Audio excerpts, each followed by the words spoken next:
nari mfite ababyeyi babiri ariko bose barapfuye, naje kubabura mbona nta kundi kuntu nabaho, ndavuga ati reka nishakire umurimo nakihangira ndiko nanjye nazabona ukuntu mbaho, biba ngombwa yuko nza kudoda inkweto. Ni kenshi tubabona tukabibazaho byinshi, tutese buriya batekereza iki kuri ejo hazaza? Ese buriya bagira urukundo?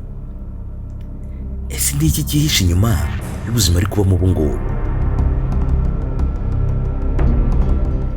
Siko bavutse, nabo bavugiye amezi 9, gusa bisanze gutya kubera impamvu zitandukanye.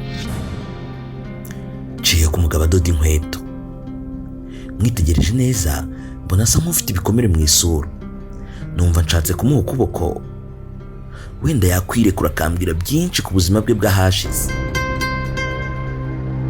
Nzi neza ko hari byinshi namwigiraho.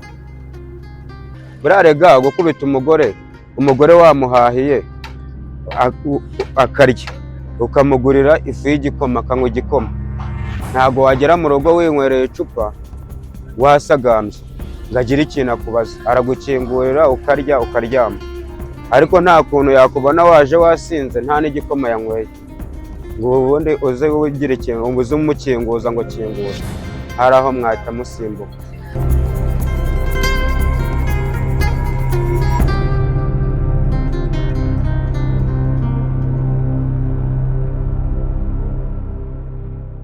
Yitwa Janvier ariko bakunze kumwita Mukadafu. Yavukiye muri Kigali, ni muri ba bandi twita bakavukire. Njye nitwa Nshimiyimana Janvier ariko ukunzwe kubuzwa ku izina rya Mukadafu. Njye navukiye mu karere ka Kicukiro mu murenge wa Masaka. Njye ndi uw'i Kigali rwose, nanjye akazi nkora ndi umukorodoniye wujuje n'ibyangombwa. Urabona yuko mfite na koroshi n'urudodo na kore, mba nabyitwaje ahantu hose banshaka mba ndi maso. Ageze mu mwaka wa 6 ababyeyi be bitabye Imana, ari nayo ntandaro y'ubuzima abayemo ubu ngubu. Yewe urabona nkigira imyaka 7 natangiye kwiga mu mwaka wa mbere, ariko ngeze mu mwaka wa 6 biba ngombwa yuko nari mfite ababyeyi, nza kuza kubabura, mbabuze biba ngombwa yuko ishuri ndireka, ndavuga ati reka nanjye nihangira umurimo ndebe ukuntu nazabaho. Biba ngombwa yuko niga kudoda inkweto, ariko kugeza ubu ngubu kudoda inkweto nararebye mbona nta n'akandi kazi karusha kudoda inkweto, mbona niwo mwuga nakora umpa amafaranga, nkabona amafaranga yo kurya, nta kibazo na kimwe ngira, nkabona amafaranga yo kugura umwenda. Urabona yuko nambaye n'umupira urenze, meze neza fresh, urabona ko n'ubundi ndi umusitari. Nahise nishakira akazi kubera ko nari mbuze ababyeyi, ni ukuvuga ngo nari mfite ababyeyi babiri ariko bose barapfuye, naje kubabura mbona nta kundi kuntu nabaho, ndavuga ati reka nishakire umurimo nakihangira ndiko nanjye nazabona ukuntu mbaho, biba ngombwa yuko nza kudoda inkweto.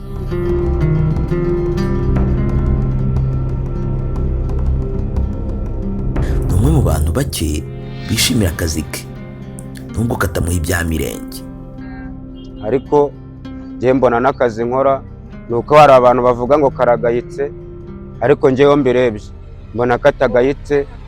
Hari ukuntu babona wenda nicenyeje nk'iyitaburiya ndoderaho bakavuga ati ariko se nk'uriya muntu si umusazi? Ese ubundi ubu kudoda inkweto ubona wadoda inkweto ukazabona amafaranga? Bikaba ngombwa yuko hari n'abantu mushobora guhura bakagusuzugura cyangwa se bakagutesha agaciro bitewe wenda n'umurimo ukora, ariko twebwe tubibonye ntago wakurikiza ibyo abantu bavuga kandi ari wo murimo umuntu aba yarahisemo.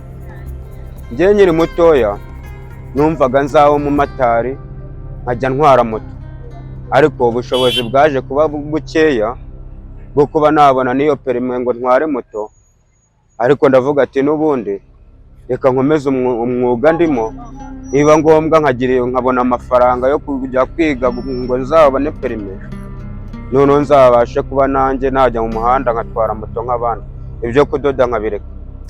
Afite ibikomere byo kuba yarabuze ababyeyi, ari nabyo bishobora kumujyana mu kabari. Ati byose ni yale. Ni ukuvuga ngo njyewe nkimara kubura ababyeyi, ubuzima nahise numva bundambiye. Ni nayo mpamvu iyo bibaye na ngombwa mvuga ati reka niyo mbonye amafaranga mvuga ati reka ngende ngure n'akantu nisomere, kubera yuko n'ubundi nta kintu na kimwe nakora cyanteza imbere kurusha ababyeyi nabuze. Bya bikomere nibazagaho ni agacupa yari yahaze. Ni ukuvuga ngo ahangaha nanyweye agacupa ndagahaga, ebana numva ndanezerewe, ndavuga ati reka n'ubundi ngende ninywera agacupa, byose ni hahandi. Byabaye ngombwa yuko nikubita hasi ndakomereka, niyo mpamvu ubona mfite ibikomere. Yemera ko akazi akora kamutunze, kakamutunga we n'umuryango we. Njyewe mfite umugore umwe n'umwana umwe, ariko ndateganya ko muri ino minsi nshaka kuzareba n'uburyo nabona n'undi mwana wa kabiri. Ebana nanjye mba mbyiyumvamo rwose, kandi n'ubundi Imana n'umugisha irawumpa. Nta kuntu Imana yabitamo umugisha ngo mbe nicaye hariya ndi gushaka amafaranga. Umugisha ndawugendana. Akazi nkora gatunze umuryango, nkabona amafaranga yo kubahahira, nkabona amafaranga yo kwishyura inzu, nkabona amafaranga yo kurya n'ayo kunywera. Noneho kandi bivuze yuko njyewe akazi nkora njyewe nta nubwo nagatesha agaciro.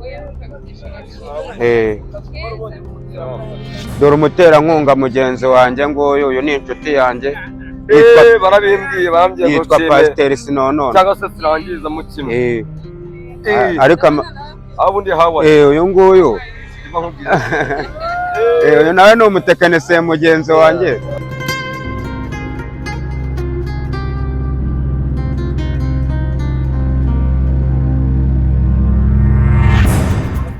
Ni ukuvuga ngo twe twavutse turi abana 10, mu bana 10 dusigara turi abana 3, abandi barapfuye.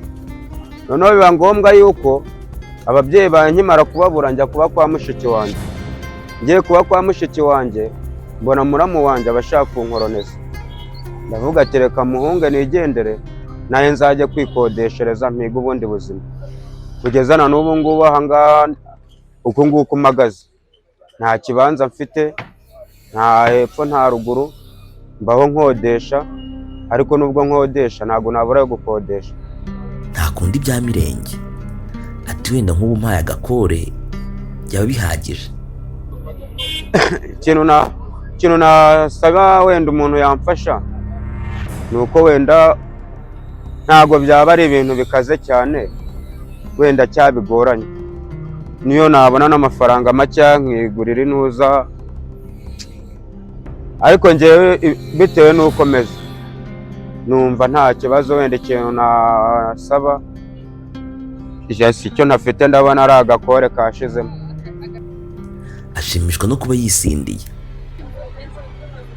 Uziyo nishimye, yo duhuye nanezerewe, ebana mba ndi kwisekera, nta kibazo, nta mutima mubi mba mfite, mba ndi gusagamba mvugana na bagenzi banjye neza, nta kibazo tugomba kugirana. Ebana ariko yo numva wenda ntishimye, dushobora no guhura nkagutera ibuye kubera mba narakaye.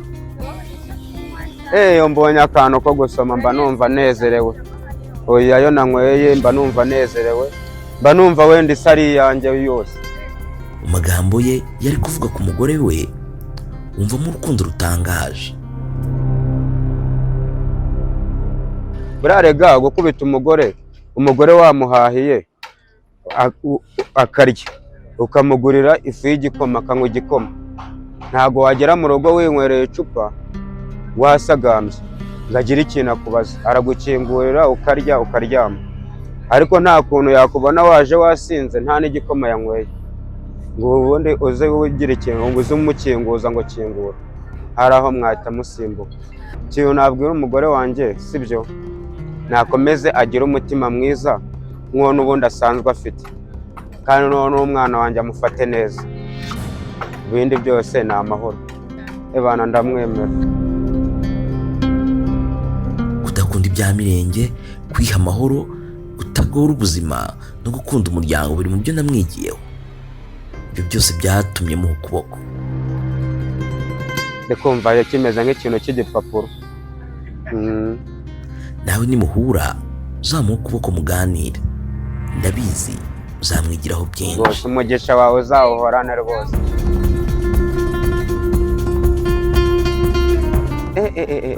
Urakoze n'impamo y'Imana. Iyi Next Hope TV, kora subscribe.